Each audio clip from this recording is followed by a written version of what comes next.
लंघ जा साडे कोलों माड़ियां चंगियां सुने। लो जी असी कुछ होर दोस्तां ले आ रहे हैं। जनाबे जी अपना इसमें ग्रामी मोहम्मद अलाउद्दीन। मैनूं लगदा जिवें शक्ल तो बिहारी हो। जी जी जी केड़े इलाके ते रहण वाले हो? टाउनशिप लाहौर दे। टाउनशिप लाहौर ते तुहाडी यूसी केड़ी है? 236।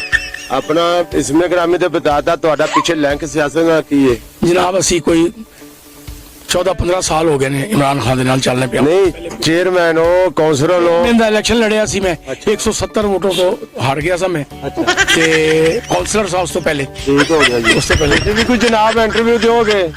टिकट लगता मिल गई होनी है। मुबारक होवे। अच्छा जी नहीं इन्होंने नहीं मिली तो इस करके गल से सलाम तो भी नहीं लैके जा रहे जनाब। मिल गए। हाँ जी ते कौंसलर साहब तो पहले जी जी ते अल्लाह दा शुक्र है माशाअल्लाह। ते तुहाडे नाल भी मेरा 20 साल दा तल्लक है। अच्छा बहरहाल भाई जान तुसी हुण की चाहते हो आसे साडे मुल्क दे विच सियासत जिहड़ी है और सियासत किधर होनी चाहिए, केड़े बंदे नूं वोट देना चाहिए किधर नाल? देखो जी खान साहब ने कौम बनाता है हुण कौम नूं चाहिए है कि इस मुल्क नूं बना देन। मैं वेखे ने छोटे छोटे बच्चे उन्हें मिलने वास्ते आए ने वो मिल ही नहीं रहा। ये कैसा काम लीडर है? सर वो देखो ओदी मजबूरी सानू समझनी चाहिए है। अंदर वो मसरूफ है।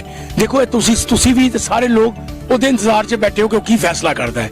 असि ओनू इस तरह तंग करांगे। वो देखो एक बच्ची आके खड़ी है। बच्ची आके खड़ी है कित्थों आई बच्ची? जितों भी आई मैनू नहीं पता लेकिन बच्ची आके खड़ी है ओनू इस तरीके नाल खड़ा नहीं होना चाहिए। अंदर बुला ले 2 मिनट बच्चों नूं दे दे। बच्चे एक गुलाब ने गुलाब दा फुल है उन्हां नाल मोहब्बत करेगा वो खिल जाणगे।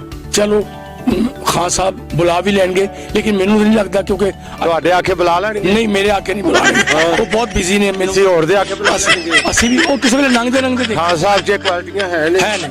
ਅੱਛਾ ਦੇਖੋ ਜੀ ਬੱਚਿਆਂ ਨੂੰ ਮਿਲਣ ਦੀਆਂ ਹਾਂ ਉਹ ਜਿਹਨੂੰ ਦਿੱਤਾ ਸ਼ਰਟ ਮੈਂ ਚ ਇੰਸ਼ਾਅੱਲਾ ਸਾਈਨ ਕੀਤੇ ਨੇ ਮੈਂ ਇੰਸ਼ਾਅੱਲਾ 20 ਕਰੋੜ 22 ਕਰੋੜ ਰੁਪਏ ਲੱਗ ਗਿਆ ਸ਼ਰਟ ਦਾ। इंशाल्लाह छोटे बच्चे का नंबर लैके जाना है ते मैं पूछना भी थानू भी खान साहब मिले ने कि नहीं मिले। जनाबे अली जी पाकिस्तान जिंदाबाद। पाकिस्तान जिंदाबाद।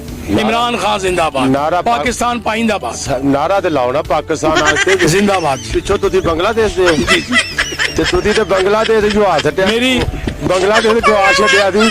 चलो बहरहाल बांग्लादेश मेरी पैदाइश है माशाअल्लाह ते मैं जनाब मेरी जो जड़ी इंशाअल्लाह जेड़ा बांग्लादेश है वो साडा मुल्क है। अज भी साडा है उदों भी साडा सी साडे ओ भाई ने। मेहरबानी बड़ी मेहरबानी बड़ी इज्जत यार असी तुहानू की आख रहे परा नसे जांदे जे इत्थे लैन तुसी टिकटां आए जे ते गल करन लगे परा लगे जांदे जे। देखो यार कैसी गल है तुसी अपने ख्यालां दा इज़हार करो। भाईजान तुसी भी कोई दसोगे? वोट दिता ही नहीं ते फिर यार साडा हक भी नहीं बनदा इत्थे जनाबे अली जी बड़ी मेहरबानी है। सारे दोस्तों ने अपने अपने ख्यालों का इजहार किया है। कुछ दोस्त शर्मा रहे ने लिहाजा मेहरबानी करके असीं उन्हें वाइंड अप करिए ते असीं भी किते चाह पीए ते अगला प्रोग्राम फिर जारी करांगे। अल्लाह हाफिज़।